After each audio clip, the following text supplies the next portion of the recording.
Hello to all my booty seekers and cheek chasers. This is the Carpe Natem Podcast. I'm your host, Nate De La Hoya-Reynoso, and I am so grateful you are listening to this episode. If you're new here, you should know that I believe that my purpose is to uplift, inspire, and educate others to communicate masterfully so that they can better understand themselves and the world around them. I've spent years in the personal development and transformational technology space, and I want to share with you the wisdom that was passed down to me from giants in the industry.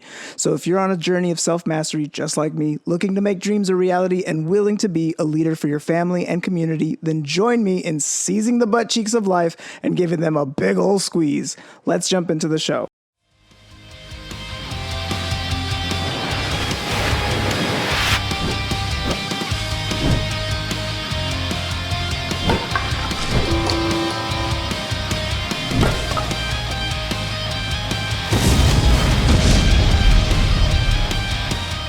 Welcome back, everyone, to another episode of the Carpe Natem Podcast. I am so excited for my guest today. This man goes by Symply Courtney, Symply, and don't you forget it. He is the founder of the Simply Haha Company. He is a comedian, a producer, an artist. He does so many damn things. This man drives me insane with the amount of energy he's putting into not only content creation, but hustling and moving and pursuing his dreams. He's the host of The Biggest Laugh at the Tiniest Bar here in Austin, Texas, and he's also the host of the Tiniest Comedy Showcase with over 10 years in the game. Symply Courtney, how you doing? I'm good, man. I'm happy to be here. It's here in the present, here in this room recording this dope podcast. I'm relaxing, man. I'm very grateful that you replied to me on Instagram, because that's how I ended up inviting you to this podcast. We ended up doing a show with Angela Kay, Yep. who puts on this show called The Scuttlebutt Show. She's a former guest as well. And you had this set where you went up there and you were just so smooth with it. There's a certain way somebody moves on stage when they've had years in the game and they're cool with themselves. Like they've accepted and understand the rhythm that they bring to the table. I just wanted to say, man, you had a really great set. Thank you. I had fun, man. I think life is about having fun and just figuring out ways to just keep doing that as much as possible. There are those moments where things get ugly and, it is what it is. But my goal in comedy is just to have fun and help others do the same. And it seems like you're really doing that. Definitely. Can you tell me what got you into comedy to begin with? Comedy came because I was a storyteller. I was one of those people that always told goofy stories. I was that person that I wasn't necessarily the class clown, but I had the tendencies to be. I was like the attention getter. Like I was the dancer, the rapper, and somehow that just like the minutia of that just led me towards being a person that was always in front of people. And I think I'm trying to remember exactly how comedy came up. I felt like one day I was sitting in school, college, and I saw all these people sitting there. And it was that split second before the teacher would come out. And I was like, man, that's an audience right there. I want to go down there and tell some jokes. I had never written a joke in my life, so I didn't know what I was going to tell. But I remember looking at that going, man, I want to go down there. So I remember talking to my then wife. We're divorced now. And I was telling her about those feelings. She was like, well, maybe, what if you're supposed to be a comic? And this came with some stuff from work. Like I did a job where I worked with kids for about a decade. And one day I had an event, like it was like an activity where the kids were supposed to tell stories. But I had made like a little makeshift mic for them, and they legit wouldn't go up. Like I remember thinking like, well, how do you get these kids to do stuff? You have to do it. So I went up there and just started riffing and just playing around with different objects, making fun of the kids. And before you know it, they were excited to go up and do it. And believe it or not, that became the way that that event started every week. So whenever we had that come up, they'd say, all right, Mr. Courtney, come up and start us off. And I'd start us off every week. And I was doing that enough that one day one of the coworkers was like, yo, you should maybe go try out like at an open mic, go try an open mic comedy. And I was like, what the hell is that? So I looked it up, and I chickened out for 2 years before I ever did it. Like 2 years before I ever set foot at actual open mic. But once I finally did, it kind of just became a thing that I did. And I'm still there now 10 years later. That's pretty amazing because it sounds like from what you're saying is you've, from a young age, has always kind of had like a want or a need to be in front of a crowd. You were just kind of almost born into this role as like an entertainer, as a person to get in front of it. And it seemed like you came, even though you had 2 years where you were scared to go, to get in front of people like that takes some fearlessness. Yeah.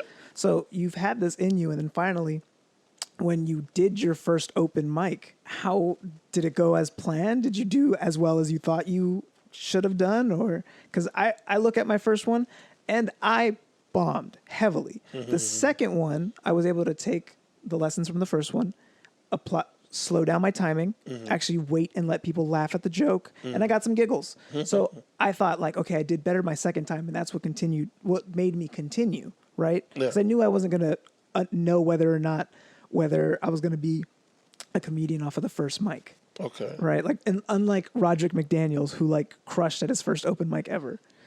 But how did you feel like yours went? I think my first open mic wasn't like anything to remember. It was me telling a story that I knew was funny in origin, but it was never whittled down. There was not punches there.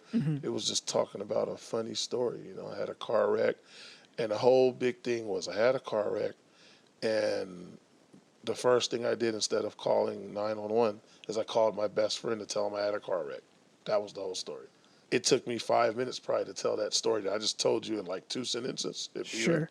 It took me a whole 5 minutes to do it. And so my whole long-winded explanation or whatever about this and all this and da-da-da-da, there was no funny in it. It was like just me talking. And so I remember thinking that they would have laughed at it, but they just kind of were like, but it was weird because it didn't feel like a bomb either. Like it didn't feel like I was trying to do jokes. It looked like I came up there and I just told a story. Sure. And it was like, oh, but they clearly knew it was my first time because I had made it, I didn't make it known, but they always announce it for the new micers. They're like, They're like, we don't know you. Yeah. Oh, it's your first time.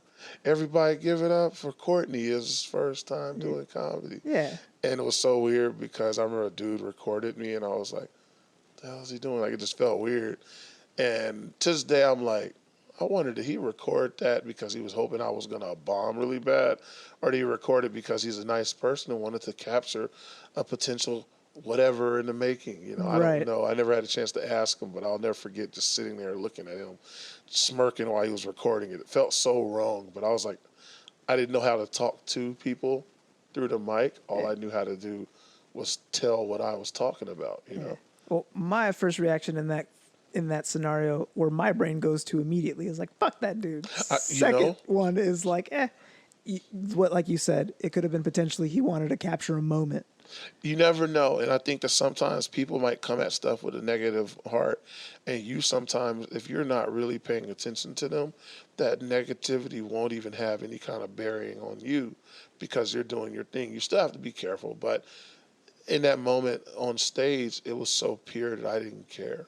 Now, when I got off, I asked them about it. I said, hey, what's up with that recording? Because I will talk to you. But on stage, I was just doing my thing. And the second set, I remember I did a second set that night, and I went over to another place called Mr. Tramps, and that was a completely, no, that wasn't the same night. It was the next night, Mr. Tramps was, because if I remember correctly, my first night was a Tuesday, I think. It was Monday or Tuesday at Cold Town.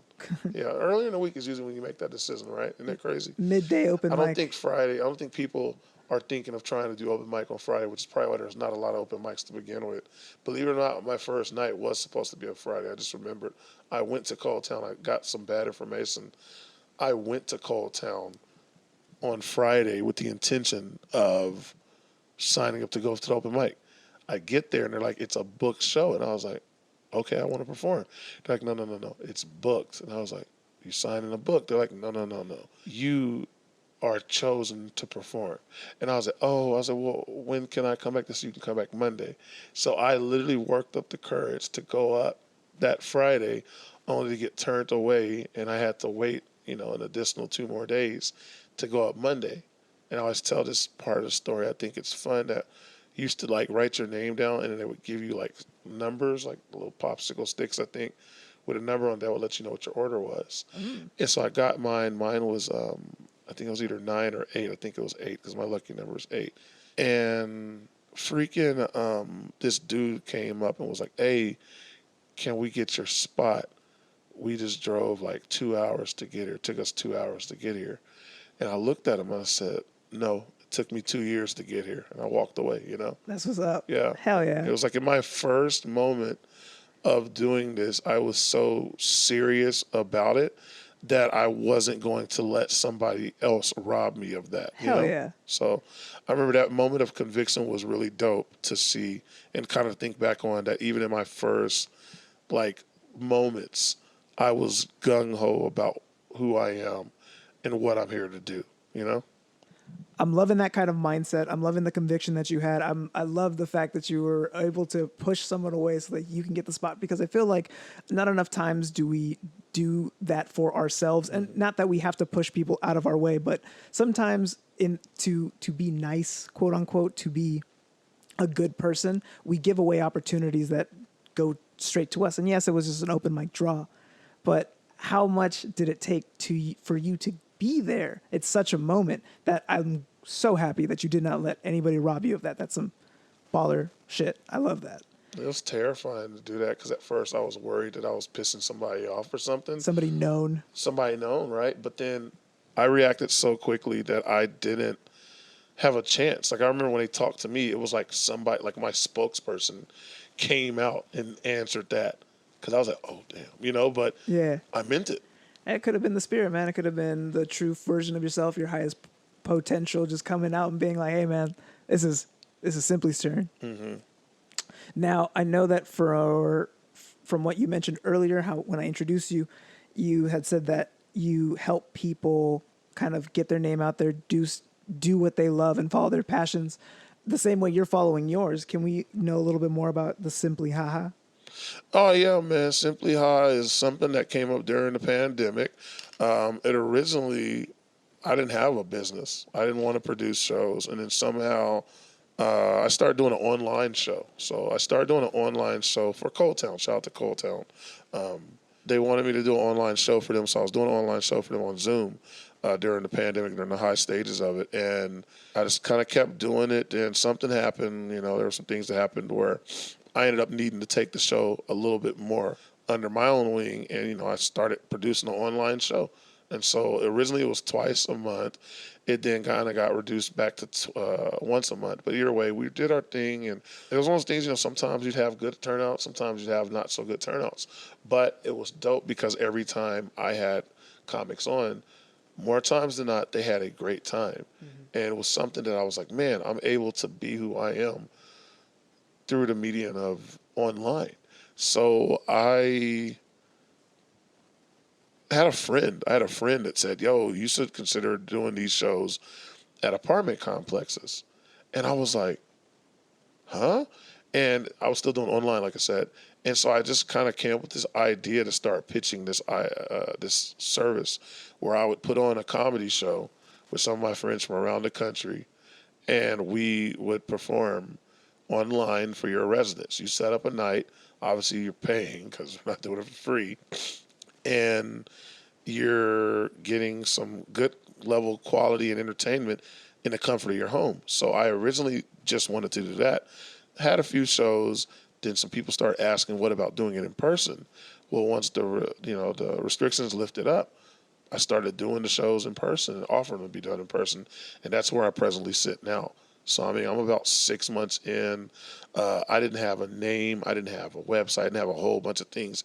Everything is just purely being grassroots right now. But as I'm going, I'm starting to figure out, okay, this is what I want to do. These are the kind of people I want to work with. This is the kind of clientele I want to work for. Mm-hmm. And it's slowly coming up, and I think we're about officially 3 months old. Mm-hmm. Yeah, so the name itself and all that's 3 months old. It's crazy to say that, you know, because I'm telling you, 2 years ago, mm-hmm. you know, like, you want to go and produce shows for other comics and yourself, et cetera? Nah, I'm good. Like, I just want to perform. You know, that's who I am. But there's something about being able to make something for someone else and give opportunity. There's something about being able to create something that allows other people to flourish. I see so many times where comics gotta be, or not even comics, people have to be the center of attention. They have to be the main attraction. I was like, dude, I'm fine with hosting. You'll see me host. I think more people, especially in this town, have seen me host than they've seen me actually just outright perform. That's who I am. And it was something I used to run away from, but now I'm kind of running towards it. The producer thing is the latest evolution for Simply Courtney, where now I'm like producing stuff. What I'm noticing with comics, especially the ones that are doing the best in Austin right now, a lot of them are hosting mics. It's become this thing where not only are you giving yourself stage time and not waiting for someone else to give you permission to do what you want to do, but then now you're also giving your energy to help other people grow and giving a shot to people who really may not have gotten one otherwise. Yep. And that's fucking dope, man. You got to give opportunities that you didn't get. I think you have to create the opportunity that you wish you would have gotten at that time period. For me, as the open mic host, showcase host over at Tiny's Bar, I seek to create something that benefits people that are starting out the way that I wish somebody would have put those opportunities out there. Some comics, that 15-minute spot, I have a spot on Tuesdays where the first 3 comics that go up are doing 15-minute sets. Each person's doing 15-minute sets. They're paid, obviously. For some of them, this is their first time doing a set that long. For some of them, this is their first time getting paid to do comedy. For some people, this is their first time hosting. And so my whole thing is I want to have a place that you can learn how to not only host and perform, but also produce.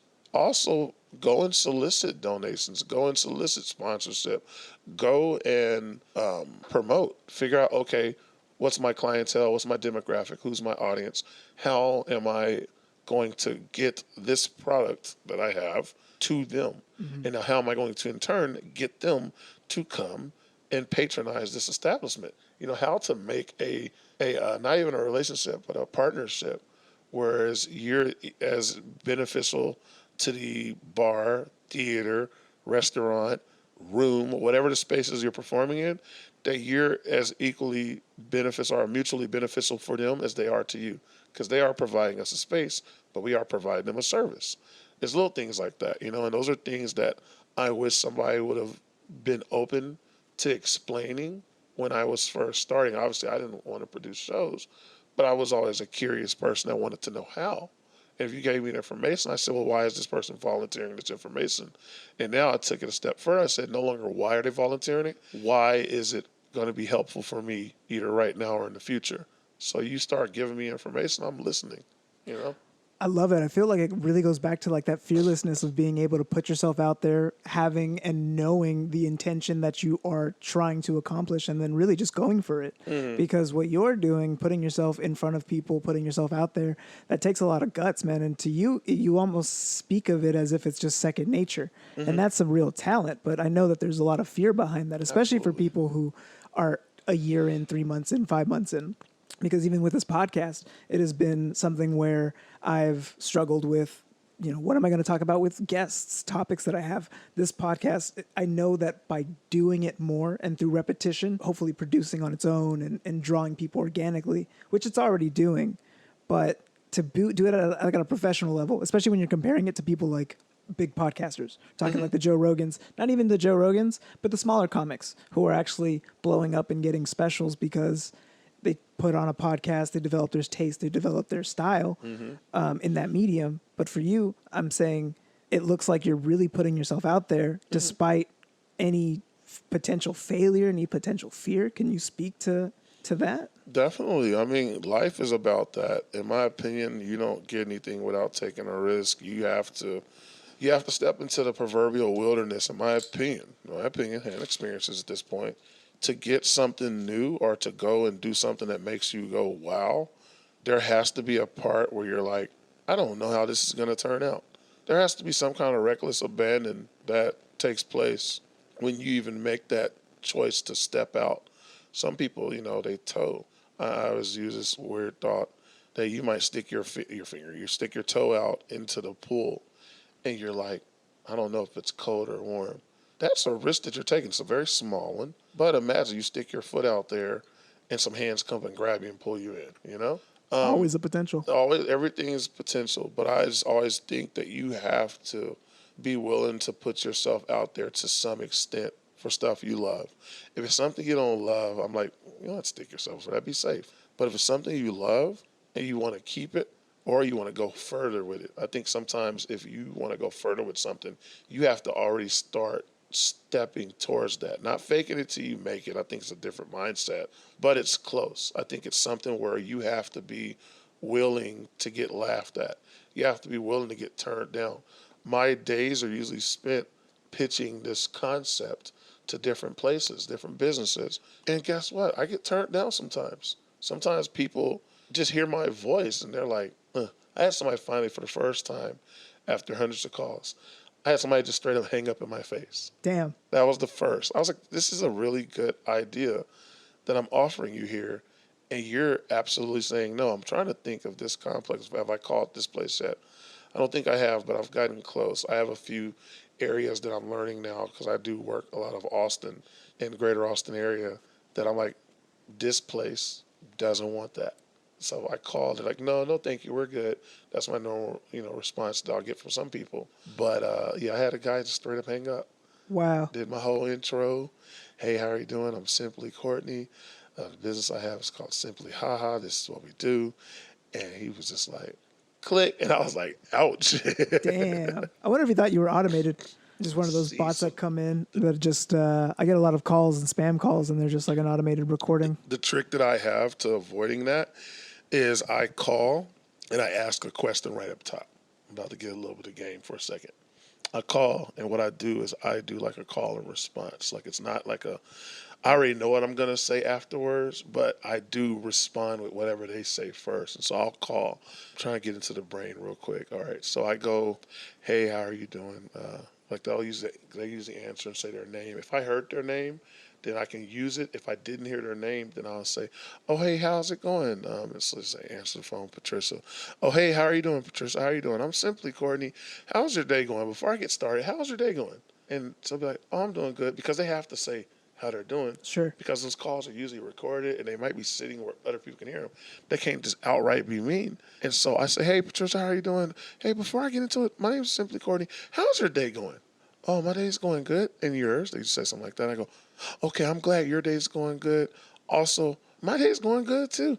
Just, do some calls, so I'll go ahead and get to the nitty gritty and not hold your time any longer. So I'm Simply Courtney. My company is called Simply Haha, and we specialize. And so when I ask that question and I say, how are you doing? It usually throws them off. They're like, "Look." And in that moment of throwing them off, it absolutely allows me to kind of get in a little bit more seconds of phone time and dialogue. And then I would get if I just said, hey, how's it going? I'm working for Simply Courtney. I'm Simply Courtney. I work for Simply Aha. We do comedy shows, and I would love to bring a show to your thing.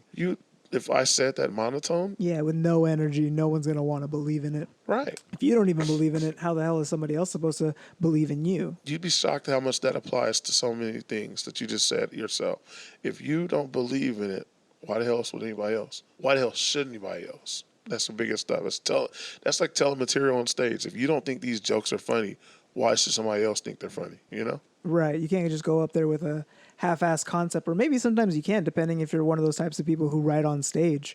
But you have to go up there with some sort of confidence or some sort of feeling that, like, okay, the things that I'm about to say are for the purpose of entertaining. Mm-hmm. If they meet that goal, then great. Mm-hmm. But you're not going up there to be malicious or to hate on anybody or to like vent. You're going up there with the intention of making someone else feel good. Your job is to be funny. And so many people get caught up in this concept of being poignant. So many people get caught up in this concept of being prolific, being right, being correct, being, interesting. I might draw the line there. I said, if you're being interesting, you're at least being interesting. But I was like, it's comedy. This is not stand-up correctness. This is not stand-up rightness. This is not stand-up say something that gets you a rousing ovationness. This is be funny. And the method behind it, the motive behind it does mean something. If you went up there and your goal was to press buttons and stuff, if your fans love that, then so be it. Because, there are people that have fans that want to see that. But if you're not a person that has that rep, that amount of people that are coming out to see you night in and night out, when you go up, you're just being ugly. I mean, even you could make the argument that even if the fans support it, to an extent, those people are being ugly too. But my whole thing is for us that are trying to figure it out, our job is to be funny before anything else. I don't give a shit. Be funny. Be funny. Everything that I tell people on stage, not on stage, off stage, is I say, if your aim is to be funny, then we can go from there. But if your first thing is to go, well, I got to have this kind of joke, well, then we got to ask why. Is it because you have a job coming up, a show, and I got to write these type of material? I can dig that. But if you're just trying to make yourself appear to be something, which as comics we've all been there, you know, I'd be like, I want people to think I'm smart. I want people to know I'm an intellectual, stuff like that. I used to be like that. Now I'm like, fuck it. If you think I'm dumb, that's fine.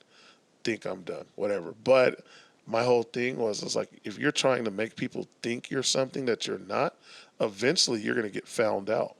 Eventually you're going to run out of faking. You're going to run out of energy to keep it up. You're going to be tired of having to keep this charade up. Eventually you're going to implode. And so I would advise for people to get as comfortable on stage being themselves as possible. I'm not going to say quickly. I'm just going to say as possible, however long it takes. Because if they understand themselves and understand what the intention behind their actions is, they're better communicating the message that they want to put out there. And like you said, if your intention is to be funny, then we know that your intentions aren't to offend or to hurt. You're doing something for the sake of others. You're actually putting yourself out there and willing to risk being humiliated or being called out for the sake of others. And you're not doing it for like some sort of, maybe you are doing it for some sort of selfish thing, because at the end of it, we do what we love doing. It's selfish. This is a very self-serving sport. Comedy is supposed to be, this is my opinion. Take it for however you want, listeners. In my opinion, you should enjoy doing comedy if you're doing comedy. I've never understood these guys, and I've worked with a whole heap of them, whereas they get up there and they're absolutely looking miserable. They get off and they seem to be miserable. And I'm just like, why are you doing this? Because first of all, you're miserable, your material's miserable, and the people watching you are miserable as well. What are you trying to do? Like, some people, I think they like being gruffy and a curmudgeon. And I was like, if you like being a curmudgeon, I guess then you're doing it right. But Jesus Christ, like give the rest of us a break. And I'm not saying everybody needs to go up there and holly jolly rainbow gumdrops, but your job is to be funny. I mean, it's called comedy for a reason. I'm just being honest, 100%. Yeah. And I really want to ask, just for a personal reason, how do you stay creative, especially with having almost 10 years in the game? Just live and have experiences. That's the best answer I give whenever I have friends come up and tell me that they're having a hard time going through it, like trying to find material, that their stuff's getting stale, or maybe they just don't feel creative, or they don't feel not informed. What is it? That they don't feel motivated to even try new stuff or whatever it is. I just tell them, get away from it. Maybe you, at this moment, you need to take a step back, go to some concerts, go read, go hang out with your friends more. I don't know, go get a part-time job somewhere. I think people like myself, my material comes from me in my life. Now, I do have some moments where I might have a weird thought where it's just like, I wonder about this. But where I'm at right now in this stage, most of my stuff comes from some kind of personal experience. And it can be an observation, which I still feel like if I see something strange happen in the third person, I'm not necessarily in the thing that's happening. I'm just seeing the funny thing that's happening. That's part of my experience. Therefore, I now have license to talk about it on stage, So I tell most people, I'd say, man, just keep living. Go and do stuff. And this could be life telling you, hey, you need a break. I think sometimes our brains get overloaded with the pursuit of creating material that sometimes we have to give our brain time to compute. You ever have it where you Yeah, I mean, you probably don't experience this, but I've experienced where you had a computer that was bogged down because it didn't have enough memory. Yeah. Or like the RAM was really, I guess in this case, low or something like Oh, that. yeah. Well, your brain is the same thing, whereas I think at some points your brain is trying to process something. And I've seen time in and time again, myself included, where somebody was like, man, everything is stale. These jokes are stale. I don't feel creative. I'm in a writer's block that's never ending. And then out of that comes some kind of new tag or some kind of new way to do or address older material that we had been working on beforehand or stuff we had given up. I personally don't give up any material, but I've had times where I legit felt like, man, maybe I need to be this kind of comic, or maybe I need to just talk about these other things. And then a lot of that old stuff that I thought was done, or I didn't think was done. I've never thought a joke was done, but I thought that's as good as it's going to get right now, starts creeping up. And I've had new life breathed into bits that I thought, man, I don't know how to make this funnier. And then my brain was like, I was working on that this whole time, you know? So give yourself chances to breathe. Literally give your brain a chance to compute and edit and write. As a comic, you're always writing. I don't care if you're not putting pen to paper. Your brain being your brain, you're always in the process of writing and creating, you know? I know exactly what you mean. You're always trying to be creative, but it's definitely getting those thoughts out of your headspace and putting them onto a pen or paper or even like an Excel sheet, regardless of what medium it is. It's refining, but also taking a step away from it so you can actually get a good grasp of some of the ideas that maybe you think are old, because no one thinks your material is old unless they've been coming to see you routinely for the last, 10 months straight. So true. Right? Well, it's funny because you'll have that eventually, but think of it this way. At some point, those people are going to love you so much, they're going to want to see that material. Of course. Like, they're going to want to see you do stuff that they've made. I've gotten to a spot now where people can actually stand up, not all the time, but they've done it before where they're like, do that one joke, and I'll do that joke, Because they know your material. I love Yes, it. And some comedians hate when that happens. Some people play into it. I know one of my favorites is Gabriel Iglesias. And at the end of his show, sometimes this is when he was doing small theaters, but basically he was just like, if y'all want me to stay for some additional time, like yell out some jokes. People were yelling out, do this bit, and he did all these bits, and people were. It's almost like a sing along. Well, and that's why I get so mad when people. I'm like, a lot of people are coming to see you because they like this type of stuff. I've legit had that happen after a show, and I've always felt bad when this happened. We saw you on YouTube, and we wanted you to do that one thing. I have a thing where I beatbox, and I'll go to the crowd, and I'll ask them for words. And I write a show up in Bertram, which is like, I think, just outside of Burnett. And this old white couple at that, I'm like, what they want with me? Like, because after show, you're greeting people and stuff. And they came up to me, and they were like, we saw you on YouTube, and we're actually hoping you were going to do the music thing. I'd had in my head earlier that evening that I wasn't going to do that bit. Not because for any particular reason, it just didn't fit with what I had brought to perform. And then when they said that, I was like, well, I'll be damned. And so the next time, I actually got brought back, I think the next month, and I headlined, and I absolutely had the thing chocked full of beatboxing. I was like, I'm going to make sure that they entertain, they get their money's worth, So it's so weird to think that people will eventually learn the stuff that you do and like it so much that they want to see it from you, Do you have any advice for anybody who's kind of like new in the game, who's starting up, who's like really just kind of in their first couple of months of actually pursuing their passions or their dreams? Enjoy it. It's a rough one. This is a long ride that you're about to undertake. Do not expect overnight success. And if you get it, congratulations. You're one of the very, very few. But for the vast majority of us, you're going to be doing this for a while. There's going to be a lot of thankless moments.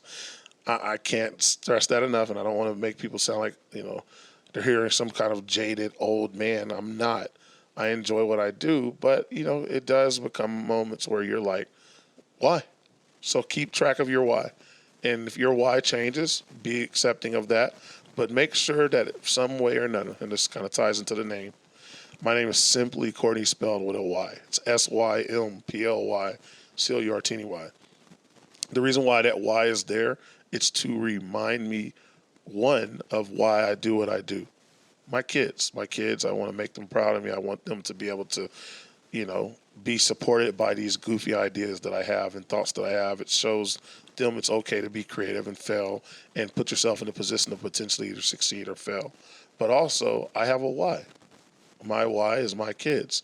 I tell anybody that asks me about help for whatever, why are you doing what you're doing? Why are you telling that joke? Why are you choosing to be a comic? Why are you choosing to go and do these rooms? Why are you choosing to avoid these rooms? Why do you book these people? Why do you think you get booked? Why do you think the audience wants to see you? Why do you think you're going to be successful doing comedy? Whenever you start getting in touch with your why, everything else fills in itself. So keep your why and be okay with it changing. Beautifully said, man. I think that's a really great way to wrap up the podcast. You have just been dropping mad insights into the ears of the audience, and I can't appreciate you enough for being a guest and, sharing your wisdom and sharing your experiences here on this podcast. And you, like you said at the beginning, are one hell of a storyteller, man. Thank you so much. Let the people know how they can support you, where they can find you. When does this one come out so I can make sure that I don't post any, I don't promote something? Like I have a show tonight. Right. I'm down this in will come out so. in mid-June, maybe late June. Mid-June. Okay. So I actually have I have a really cool June. I have a very, very busy June. They call it booked and busy. All over the place. I think the place that I'll post the most about, I'll say, you guys come check me out at the Tiniest Bar. Every Tuesday and Thursday at 8 o'clock, I'll be out there beatboxing. I'll be out there looping. I'll be out there rapping a little bit. It's becoming a really fun thing. And we're outside, and we're always there having fun, whether it's a Tuesday, which is the showcase day, or open mic on a Thursday. We're always going to be there. We're always going to have fun. Most importantly, though, we're always going to be giving opportunity. I hope to put more comics in places that they hadn't been before, both figuratively and literally. But, check me out on Instagram or look me up. I have a website, Simply Haha. That's so weird to say. Simply Haha, spelled just like my name, .com. Or just, I don't know, see me in person and say what's up. What's your Instagram? It's I am Simply Courtney, yeah. So it's IAM and then Simply like my name. Simply Courtney was taken by, I think, some chick down in Africa or whatever it is. She does makeup. So if she ever starts telling jokes, I'm in trouble because I think she's verified and I'm not. It's oh, damn. Well, I'm going to start makeup then. Guy makeup. You ready for this? But you got to just tell jokes while you're putting it on. I always joke about that. I could, I'll stop doing comedy or something. And then I just imagine, I just pick up some kind of other obscure profession. But I'm just inserting jokes and humor in it. It's I'm a freaking surgeon, but I'm cracking up the operating room while I'm working on a person. Yeah, end up leaving a towel and a sponge in somebody because they were too busy laughing. I'll leave a mic in somebody. Simply Courtney, I appreciate you for being a guest today, man. Hey, man, thank you. Thank you so much for listening to another episode of the Carpe Natem Podcast. If you love this episode, please consider leaving a positive rating and review on Apple Music or iTunes. It takes 30 seconds for you, but for us, it helps spread positivity to more people during these chaotic times. It helps build a community, and it makes me smile from ear to ear. Speaking of community, we have a Facebook group at facebook.com/groups/Carpe Natem. Just answer the 3 questions to get access to some extra motivation and inspiration for your timeline.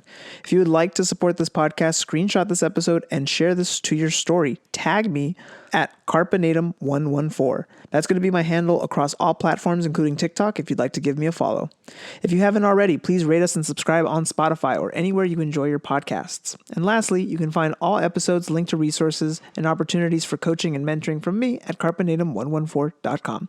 I cannot thank you enough for spending part of your day with me. You are all rock stars taking the necessary steps to be your best self, willing to do whatever it takes, and ready to grab life by the butt cheeks. So until next time, this is Nate Hoya-Reynoso signing off.